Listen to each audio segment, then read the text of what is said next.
Previous lecture में हमने बात की थी physical properties of D block element, जहां पे हमने कुछ फिजिकल प्रॉपर्टीज देख चुकी थी। जैसे हमने बात की थी आयोनाइजेशन एनर्जी की, एटॉमिक साइज की, metallic properties and magnetic movement.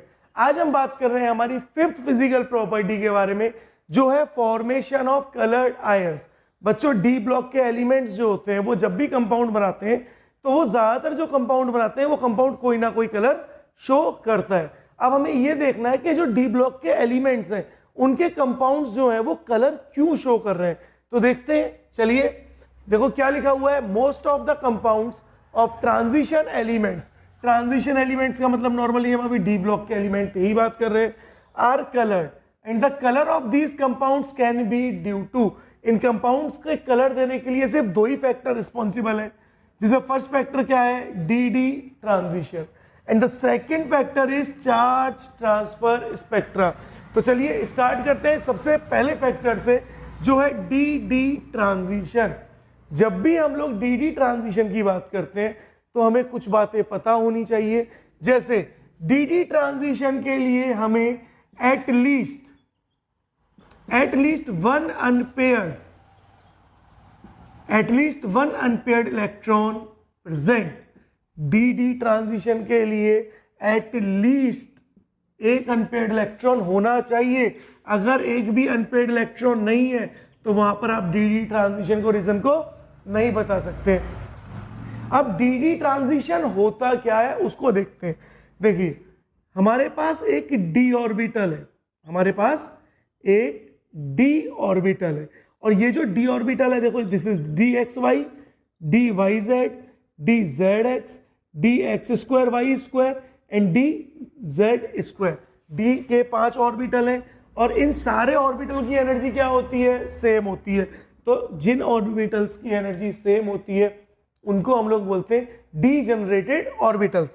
तो ये ऑर्बिटल्स कैसे हैं, डी जनरेटेड ऑर्बिटल्स। कैसे ऑर्बिटल्स हैं, डी जनरेटेड ऑर्बिटल्स हैं।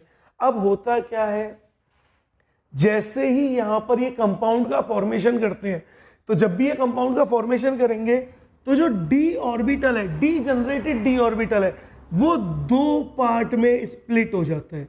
डी जनरेटेड ऑर्बिटल क्या करता है, दो पार्ट में स्प्लिट हो जाता है।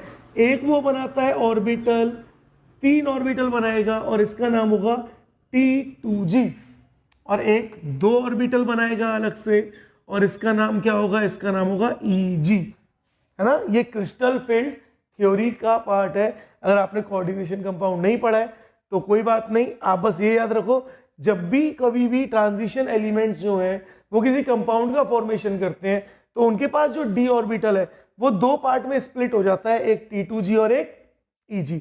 अब T2G की एनर्जी क्या होती है, कम है। अगर एनर्जी कम है तो स्टेबिलिटी क्या होगी, ज्यादा होगी। EG की एनर्जी क्या है, ज्यादा है। देखो यार, ये ना एक एनर्जी लेवल, ये ना एक एनर्जी लेवल। अब इस एनर्जी लेवल पे तो डीजनरेटेड ऑर्बिटल थे, अब ये स्प्लिट ही क्यों हुए, तो ये स्प्लिट इसलिए हुए ताकि ये स्टेबल ऑर्बिटल्स बना पाए। अब हम तो डी डी ट्रांजिशन की बात कर रहे हैं तो वहां डिटेल में नहीं जा रहे। देखो, मैंने बोला मेरे डीजनरेटेड ऑर्बिटल में एक अनपेयर्ड इलेक्ट्रॉन है। ये देखो, एक से ज्यादा भी हो सकते हैं लेकिन कम से कम कितने होने चाहिए, एक होने चाहिए। तो हम तो एक इलेक्ट्रॉन को यूज कर रहे हैं। अब ये एक इलेक्ट्रॉन जो है, जब ये डी ऑर्बिटल स्प्लिट हो गया तो ये एक इलेक्ट्रॉन किस में आ जाता है, ये एक इलेक्ट्रॉन आ जाता है T2G में, क्योंकि T2G की एनर्जी क्या है, कम है। जिसकी एनर्जी कम उसकी स्टेबिलिटी ज्यादा, तो इलेक्ट्रॉन किस में रहेगा, T2G में। लेकिन जैसे ही ये कंपाउंड बना रहा है तो कंपाउंड बनाने के बाद जैसे ही इसको एनर्जी मिल रही है, जैसे ही इस इलेक्ट्रॉन को एनर्जी मिल रही है, नॉर्मली हम कौन सी एनर्जी की बात कर रहे हैं, हम लाइट एनर्जी की बात कर रहे हैं, लाइट रेडिएशंस की बात कर रहे हैं। जैसे ही इसको लाइट एनर्जी मिल रही है तो ये क्या कर रहा है, एनर्जी को एब्जॉर्ब कर रहा है और एक्साइट होकर कहां पहुंच जा रहा है, ऊपर पहुंच जा रहा है। तो यहां पे क्या हुआ, इसने एनर्जी को क्या किया, एब्जॉर्ब किया, एनर्जी को एब्जॉर्ब किया। अब होगा क्या, जैसे ही इसने एनर्जी को एब्जॉर्ब किया, ऊपर पहुंच गया, तो अब क्या होगा, देखो ये एनर्जी जो है लाइट एनर्जी है, अभी बता रहा हूं कैसे।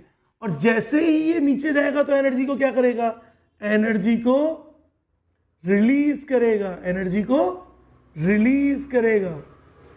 अब जब एनर्जी एब्जॉर्ब की थी तब ये कलर फॉर्म नहीं कर रहा था, लेकिन जब ये एनर्जी रिलीज कर रहा है तो एक कलर को फॉर्म कर रहा है। क्यों ऐसा हो रहा है, तो उसको मैं आपको बताता हूँ कॉम्प्लीमेंट्री कलर साइकिल से। देखो हम एक साइकिल की बात करते हैं जिसको हम बोलते हैं कॉम्प्लीमेंट्री कलर साइकिल। क्या बोलते हैं? Complementary colour cycle. और कॉम्प्लीमेंट्री कलर साइकिल क्या बोलती है? ये बोलती है VIBGYOR. VIBGYOR, this is the complementary colour cycle.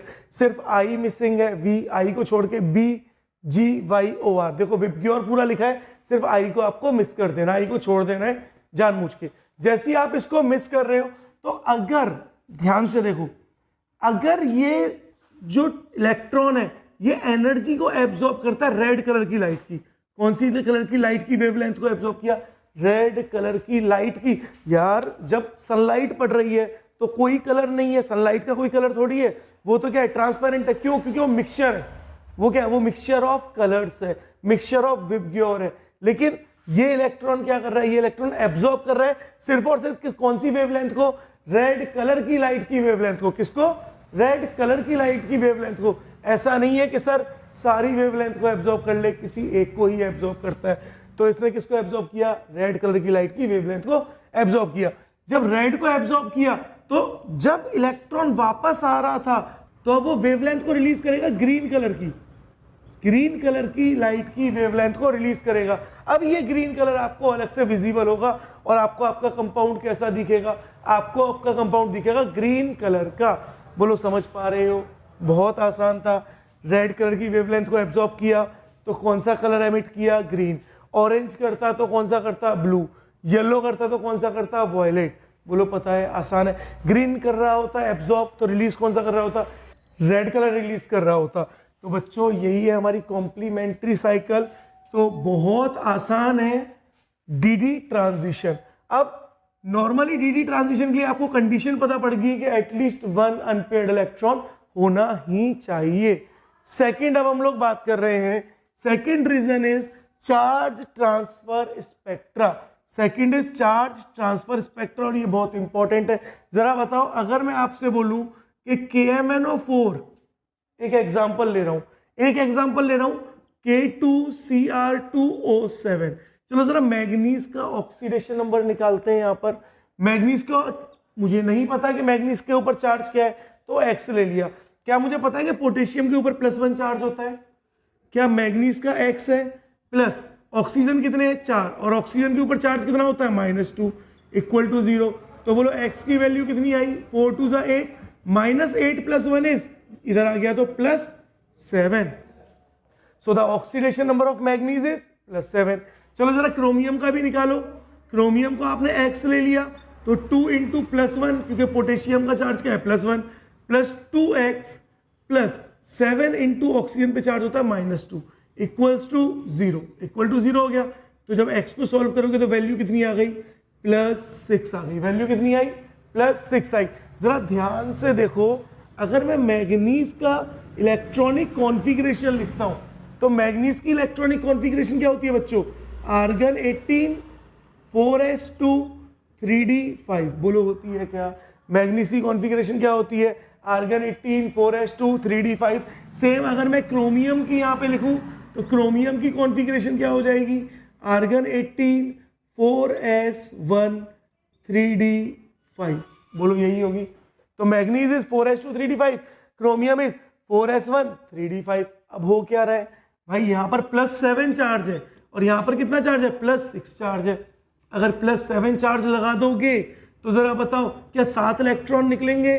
और पहले 2 इलेक्ट्रॉन किससे निकले? 4s, तो 4s 0 और 3d 0, यानी 4s में भी कोई इलेक्ट्रॉन नहीं है और d ऑर्बिटल में भी कोई इलेक्ट्रॉन नहीं है। सेम क्रोमियम में देखो, अगर यहाँ क्रोमियम में बात करें तो 6 इलेक्ट्रॉन निकालने, तो 4s 0 एंड 3d अगेन 0। तो जरा बताओ KMnO4 में जो मैग्नीज है उसके पास कोई अनपेयर्ड इलेक्ट्रॉन है? नहीं है।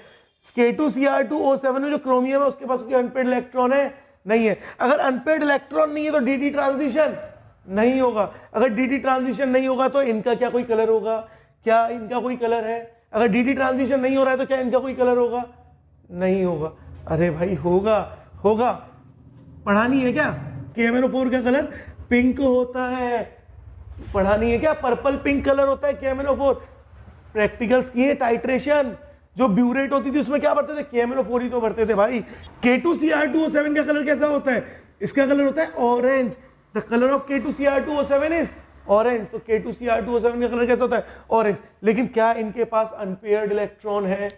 क्या है? क्या नहीं है? इनके पास अनपेयर्ड इलेक्ट्रॉन नहीं है, फिर भी क्या है ये कलर शो कर रहे हैं। तो अगर इनके पास अनपेयर्ड इलेक्ट्रॉन नहीं है और फिर भी ये कलर शो कर रहे हैं, तो इसका क्या रीजन हो सकता है भाई? डी ट्रांजिशन तो हो ही नहीं सकता। तो फिर क्या रीजन होगा? फिर रीजन होता है चार्ज ट्रांसफर स्पेक्ट्रा। क्या रीजन होता है?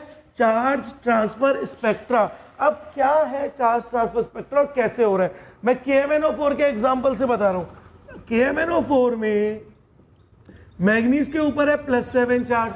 मैग्नीज के साथ दूसरा एलिमेंट कौन है? ऑक्सीजन। ऑक्सीजन के पास कितना चार्ज है? 2 नेगेटिव है। अब होता क्या है, ये दोनों एक दूसरे को अपने इलेक्ट्रॉन सप्लाई करते रहते हैं। ऑक्सीजन अपना एक इलेक्ट्रॉन इसको दे देता है, और जैसे इसका एक इलेक्ट्रॉन हुआ तो Mn+7 किस में कन्वर्ट हो गया? ये कन्वर्ट हो गया Mn+6। अब Mn+6 वापस से क्या करता है? एक इलेक्ट्रॉन को ऑक्सीजन को दे देता है, तो अब ऑक्सीजन वापस किस में कन्वर्ट हो गया? 2 नेगेटिव। तो इस तरह से ये दोनों रेगुलर सेंट्रल एटम और उसके साथ वाला एटम रेगुलर आपस में क्या करते हैं? चार्ज को ट्रांसफर करते रहते हैं, इलेक्ट्रॉन को ट्रांसफर करते रहते हैं। अब इलेक्ट्रॉन को ट्रांसफर करने की वजह से क्या होता है? इसके पास अनपेयर्ड इलेक्ट्रॉन हो जाता है और ये अपना कलर शो कर देता है। और इसी को हम लोग क्या बोलते हैं? Charge transfer spectra. बोलो समझ आ रहा है? इसी को क्या बोलते हैं? Charge transfer spectra. तो यही है बच्चों हमारा coloured formation of D block elements. तो आज के लिए इतना ही, बाकी पढ़ेंगे नेक्स्ट लेक्चर में।